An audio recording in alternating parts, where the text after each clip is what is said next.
Olá, seja muito bem-vindo à série Ciclo das Águas, um espaço para a gente discutir a importância de cuidar do recurso mais importante do mundo.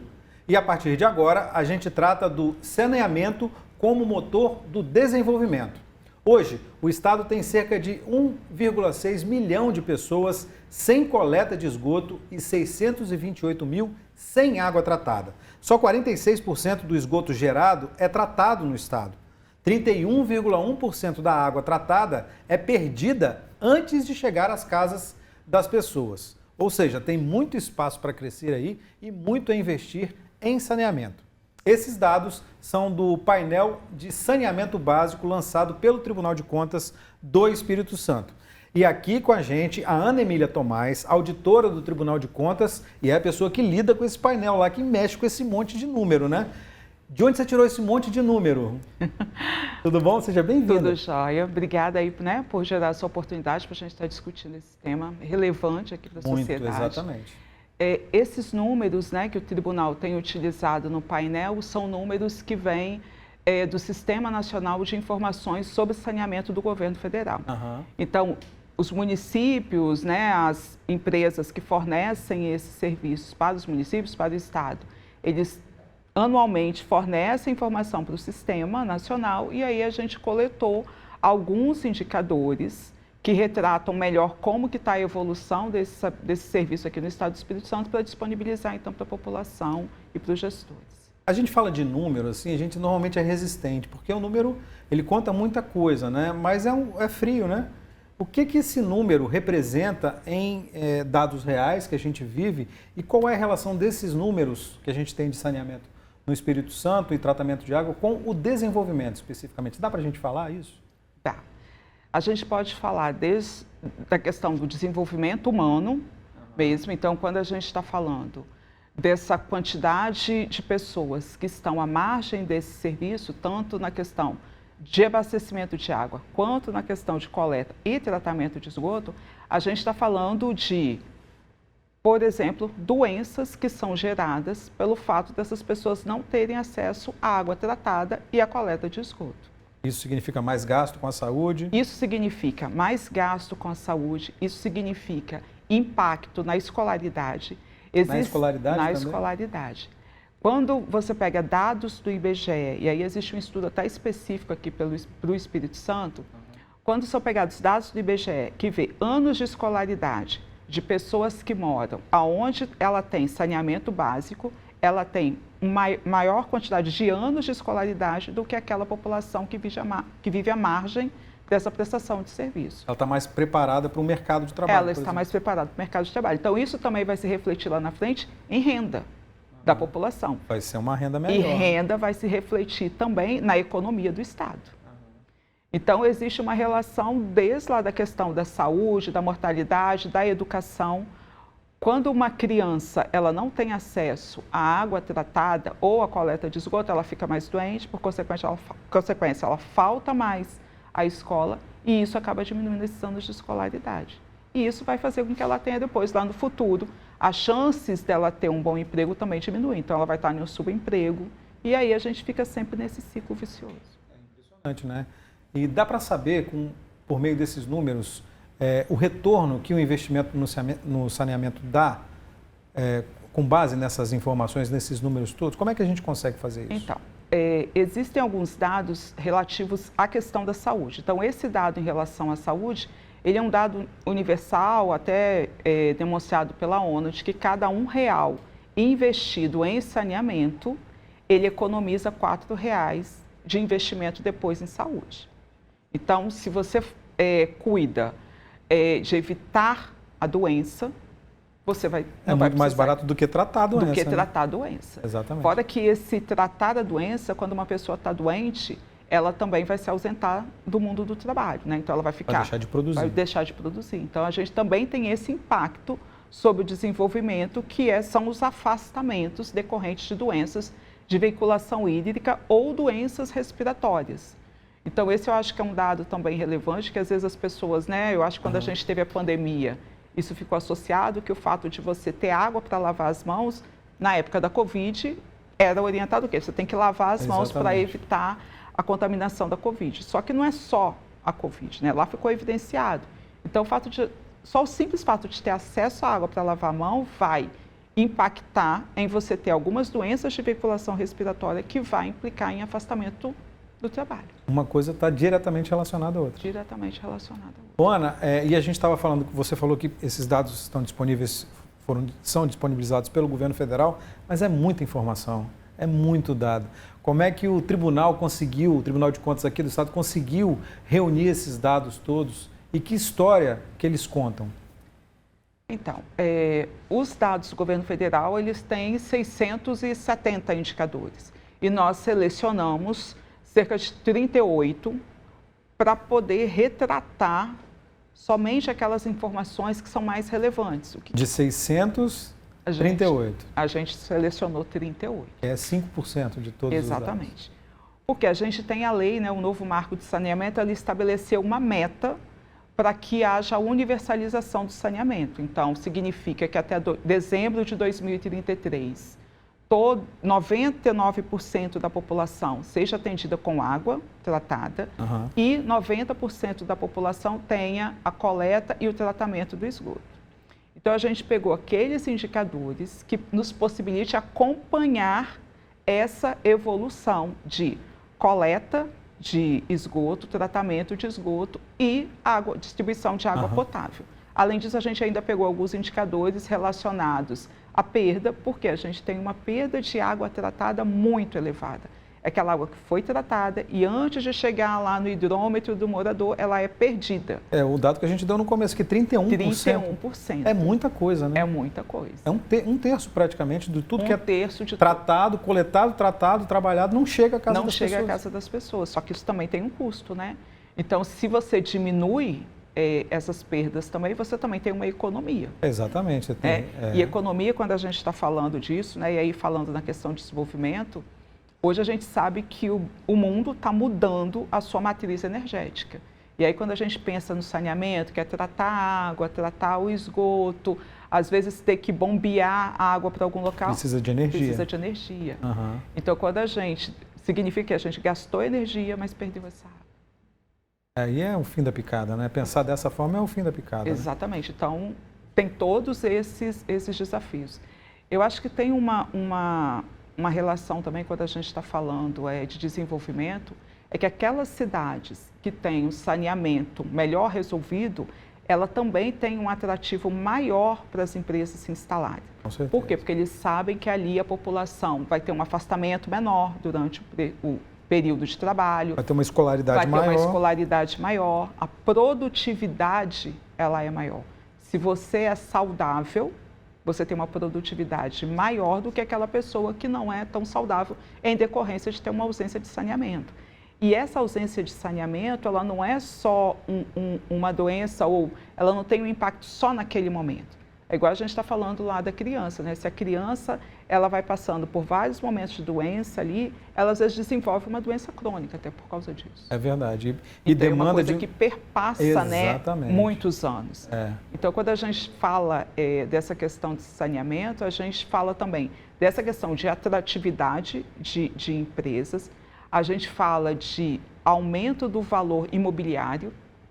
Então, a indústria da construção civil também, ela se instala e ela consegue ter uma maior lucratividade aonde ela tem saneamento, porque ali os imóveis serão mais valorizados. Para quem tem o imóvel também é muito bom ter o saneamento, porque o imóvel daquela pessoa passa a ter uma valorização. Um valor agregado agregado maior do que tanto no imóvel próprio quanto no aluguel, que também é uma outra forma, né, de gerar renda, de movimentar a economia. E um outro viés muito grande também é a indústria do turismo.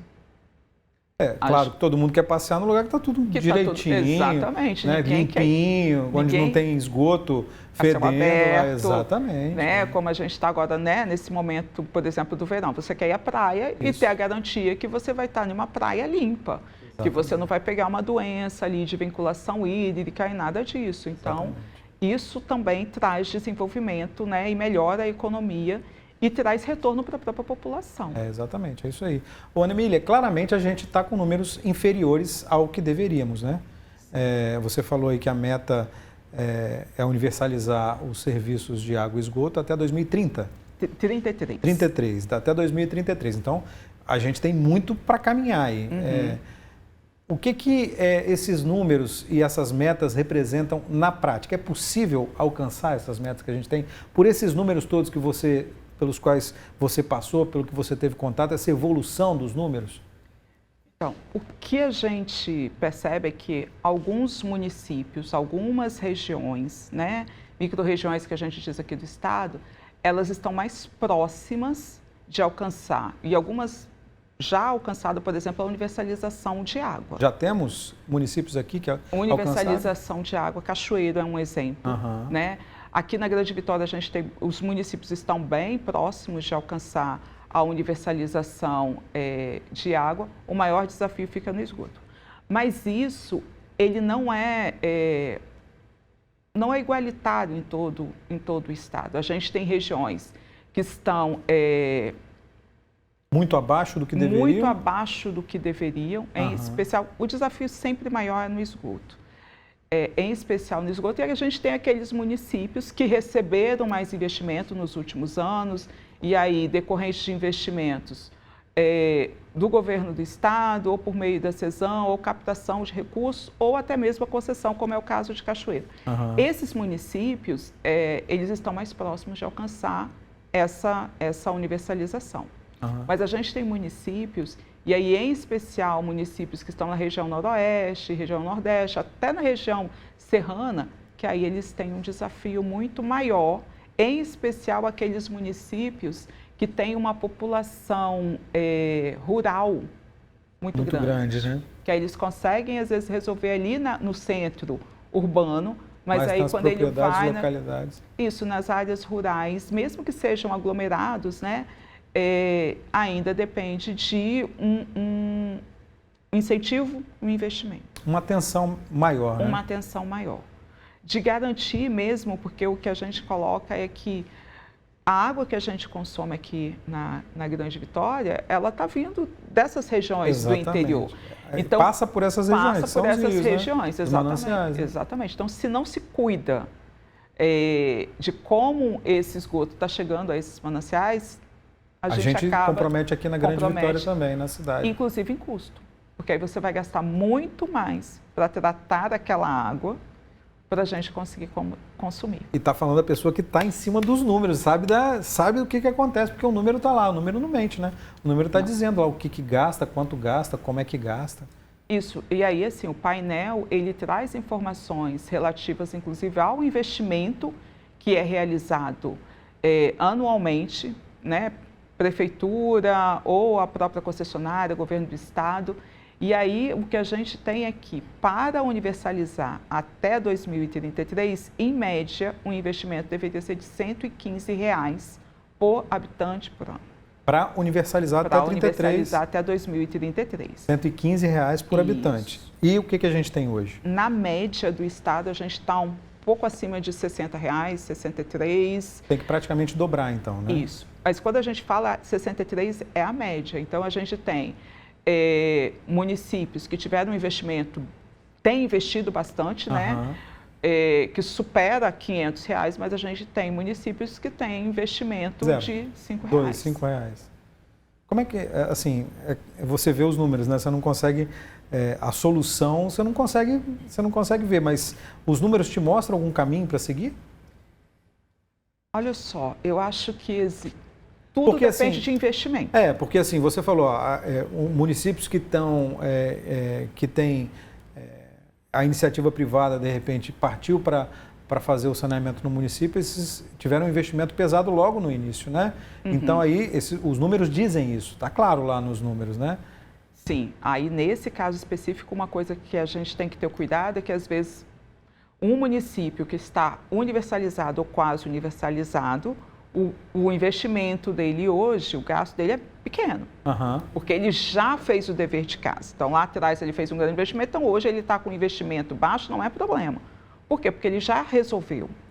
A questão é o problema é o município que está com índice de atendimento baixo e também um investimento baixo. Aí então, não tem para onde correr, né? Exatamente. Tudo passa por investimento. E você consegue definir pelo painel quais são a característica desse município? Não, esse município ele tem a chance de universalizar em mais tempo, porque é precária a universalização, o processo de universalização, e ainda assim o investimento é baixo. Você consegue identificar esses municípios pelo painel? A gente consegue identificar. Uhum. Mas uma coisa que eu acho que é relevante também colocar é que, assim, com a alteração que foi feita no marco de saneamento em 2020, se entendeu que existem municípios que, às vezes, ele sozinho não vai conseguir resolver a situação de saneamento. Uhum. Então, se criou uma figura que a gente chama que é a regionalização do saneamento, que aí você pode agrupar mais municípios e buscar uma solução conjunta que, às vezes, passa pela concessão. Então, às vezes, se for fazer uma concessão de um município desse pequeno... Não vai ser vantajoso. Não vai ser vantajoso, mas não vai aparecer ninguém. Região, mas se você agrupa, pode se tornar atrativo. Então, essa é uma das alternativas, né, para que se leve o saneamento, até a universalização do saneamento até 2033. Legal. O que aparece como tendência quando a gente fala de saneamento? Onde é que o Estado vai chegar nesse ritmo? Quando a gente pega esses números e analisa isso como tendência, a evolução dos números, a qual conclusão que a gente chega em relação ao Estado? A gente vai conseguir... Quando é que a gente vai universalizar? Será que a gente consegue em 2030, nesse ritmo que a gente está? Não, então. O tribunal fez uma análise considerando desde 2008 até 2021 os investimentos realizados no Estado como um todo e aí considerando os investimentos somente do Estado. E aí o que a gente chegou à conclusão? No ritmo que veio de 2008 até 2021, não universaliza em 2033.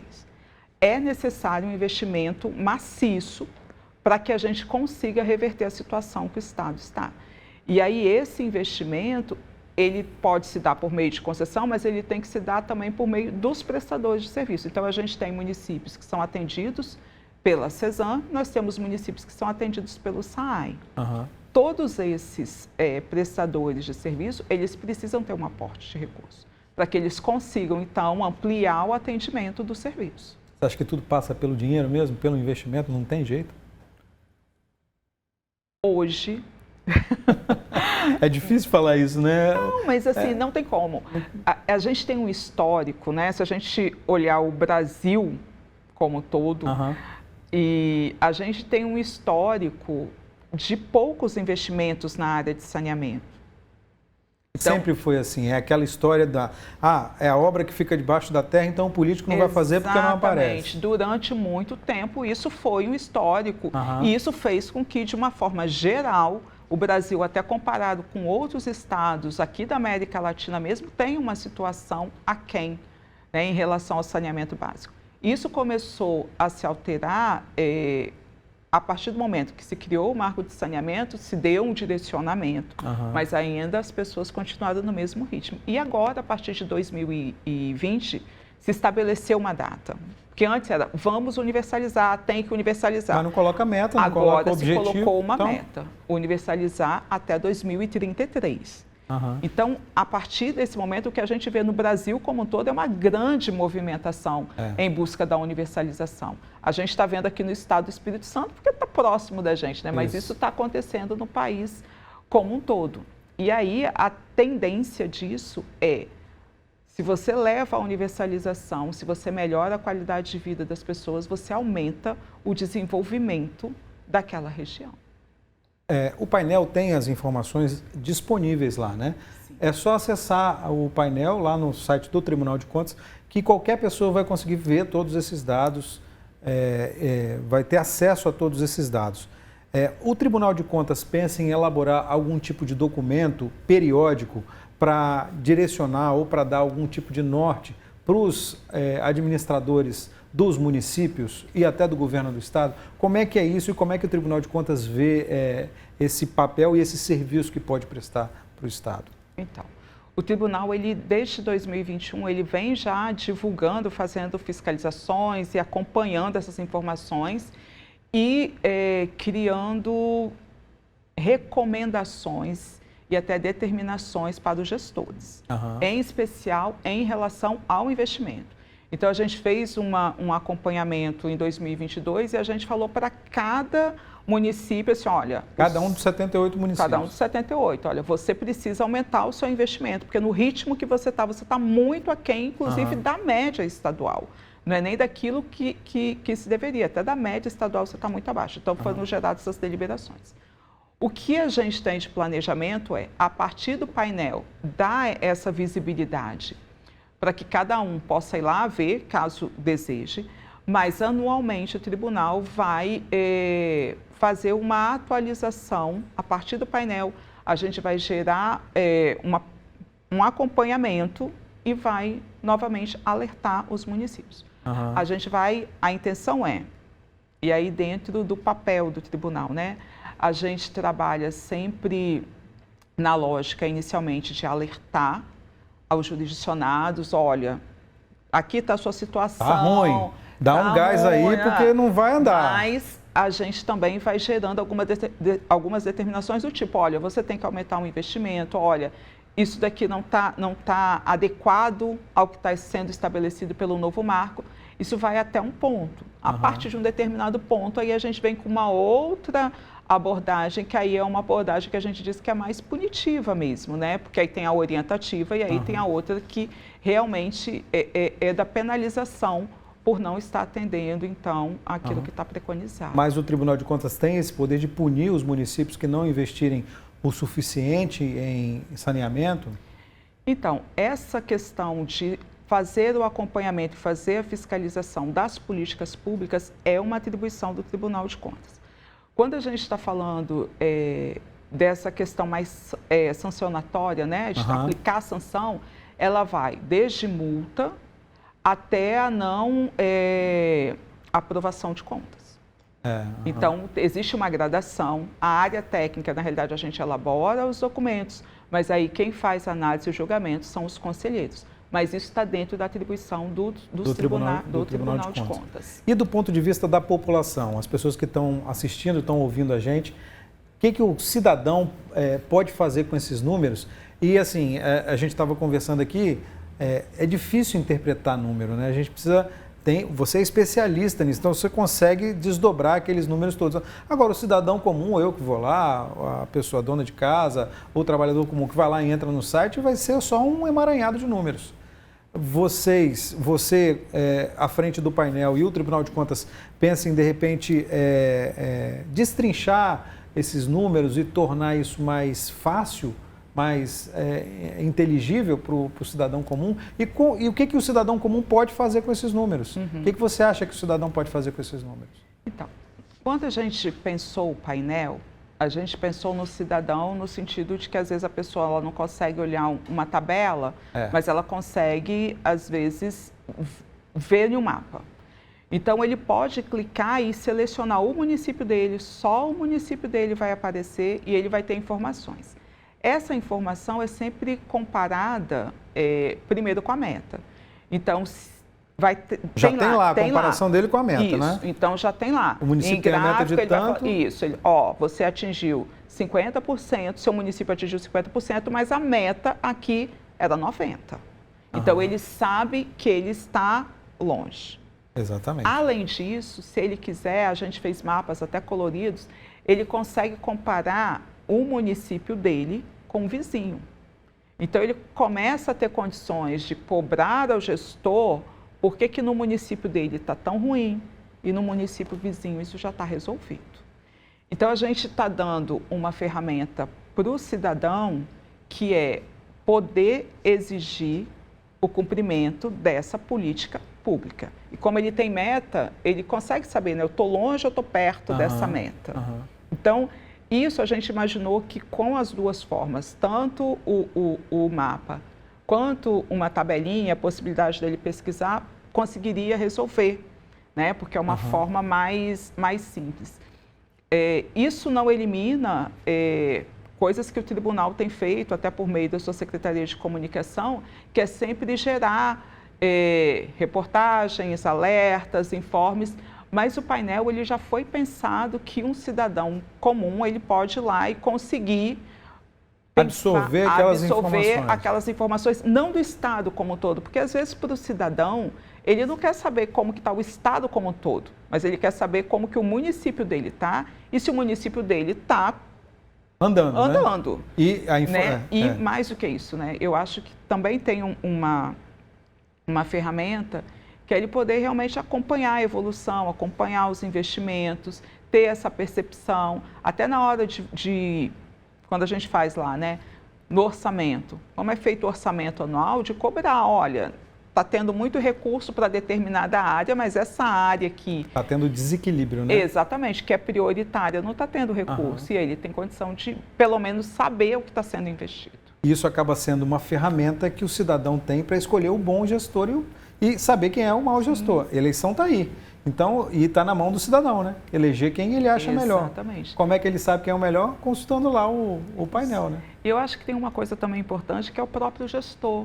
Porque às vezes o gestor, um prefeito, ele não é o especialista da área de saneamento. Mas ele... É muito raro que seja, inclusive. Exatamente, né? É muito raro que seja, né? Da área de saneamento, da área de saúde, por essa relação direta. Mas ele pode ir no painel e saber como está o município dele, frente àquilo que está previsto na legislação, como está o município dele dentro daquela região, como que está o município dele diante do Estado. E isso é importante, até por outras estruturas de tomada de decisão do prefeito, tomada de decisão da Câmara de Vereadores, né, na hora de fazer uma legislação, na hora de acompanhar a prestação de contas. Então, é um instrumento que vai dar maior segurança na hora dessas tomadas de decisão. Essa é a expectativa de contribuição do Tribunal de Contas. Como é que faz para acessar o painel, Ana Emília? Fala aí para gente. Vamos lá. Vamos lá. Para acessar o Tribunal de Contas é paineldecontrole.tces.tc.br. Legal. Acessou o painel, tem lá as informações. Se eu moro em, por exemplo, Barra de São Francisco, eu consigo clicar em cima tem um mapinha, eu consigo clicar em cima de Barra de São Francisco que eu vou ver os dados básicos lá. Pode, mas aí vamos supor que você não é bom de geografia e você não sabe aonde é Barra de São Francisco. A gente tem, ao lado do painel, existe uma listinha dos municípios. Você vai lá, clica naquele município. Ele vai ficar evidenciado no mapa e embaixo vai aparecer as informações só daquele município. Legal. São informações, como você falou, fáceis de entender, estão destrinchadas lá. Exatamente. A gente colocou as informações relativas a atendimento de água, atendimento com coleta de esgoto, atendimento em relação a tratamento de esgoto, informações de saúde, então, o índice de doenças de vinculação hídrica que se tem em cada município, então a gente consegue identificar manchas bem vermelhas naqueles municípios que a gente... tem mais incidência de doenças relacionadas à água, a esgoto e tal. Exatamente, né, o que a gente chama de doenças de vinculação hídrica. A gente trata também da questão dos investimentos. Então, todo mundo, e esse de investimento não precisa nem clicar no mapa, tem uma listinha com o nome do município e o valor investido por ano. Então, ele consegue ver aquele município que teve o maior investimento, ele vai descendo e ele vai vendo e aí vai descobrir onde está o município dele, se está lá em cima, se está lá embaixo, se está acima da média ou não. Como é que o painel vai evoluir agora? Porque os dados são dinâmicos, né? Sim. Os dados mudam o tempo inteiro e às vezes você começa a ter acesso a mais dados. Como é que vai ser a evolução do painel a partir de agora? Então, o painel ele vai continuar sendo atualizado anualmente.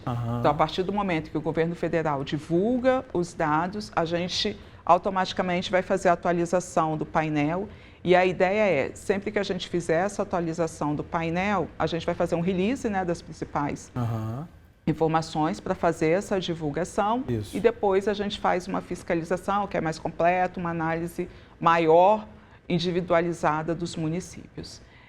Além disso, quando a gente está falando de saneamento básico, e aí essa primeira etapa do painel, a gente só tratou água e esgoto, e a gente tratou o esgoto justamente porque tinham essas metas, né, determinadas a serem cumpridas. Mas quando a gente fala de saneamento básico, a gente está falando de água, esgoto, drenagem urbana e resíduos sólidos. Então, agora, no ano de 2024, a gente vai ampliar o painel para contemplar também essas duas vertentes, que é a questão de resíduos sólidos, né? Então, tanto resíduos que são coletados, que vão para os seus aterros sanitários, se a gente está todo mundo com aterro sanitário ou não, se a gente tem ainda lixão no Espírito Santo ou não, se a gente está utilizando qual é o percentual de resíduos que são reciclados, isso também se reverte em desenvolvimento, isso também se reverte em saúde, isso também se reverte em uma economia, né? Quando a gente está falando de reciclagem, é um outro tipo de economia que nasce a partir do resíduo, né? Porque hoje a gente enterra muita coisa. É verdade. E a gente também vai tratar da drenagem. Então, a gente vai tratar das 4 vertentes e aí a gente vai acompanhando isso ao longo dos anos, com foco maior, óbvio, em água e esgoto, em função das metas de 2033, e a gente vai fazer esse acompanhamento até lá. Legal. Ana Emília Tomás, que é responsável pelo painel da água? Painel de saneamento. Painel de saneamento do Tribunal de Contas do Espírito Santo. Será que a gente chega em 2033 com saneamento universalizado, água e esgoto e tratamento de esgoto? É um desafio muito grande. Vamos vencer o desafio? Se a gente falar, né, a gente está há 10 anos há 10 anos já atingiu. 9 anos já, 2024 porque agora. É dezembro, né? Então, mas dezembro de 2033, o relógio está correndo. Isso, está correndo. E rápido, né? Assim, o trabalho do tribunal é incentivar, através do nosso acompanhamento, né, através das nossas fiscalizações, para que esse tema não caia no esquecimento e que a gente chegue à universalização. O que a gente vê hoje, até a partir dessas fiscalizações do tribunal e a partir da alteração da legislação, é que, assim, o Estado do Espírito Santo não está parado. Cada fiscalização que a gente faz, cada notificação que a gente faz, e aí o tribunal fez a fiscalização, tanto dos municípios quanto a fiscalização junto ao próprio governo do Estado, que é o responsável pelo saneamento básico do Estado enquanto política pública. E aí a gente vê que a coisa está, tipo assim, a gente está exercendo o nosso papel e a gente vê que a gente está sendo um motorzinho para poder incentivar para que isso aconteça. Agora, são vários recortes.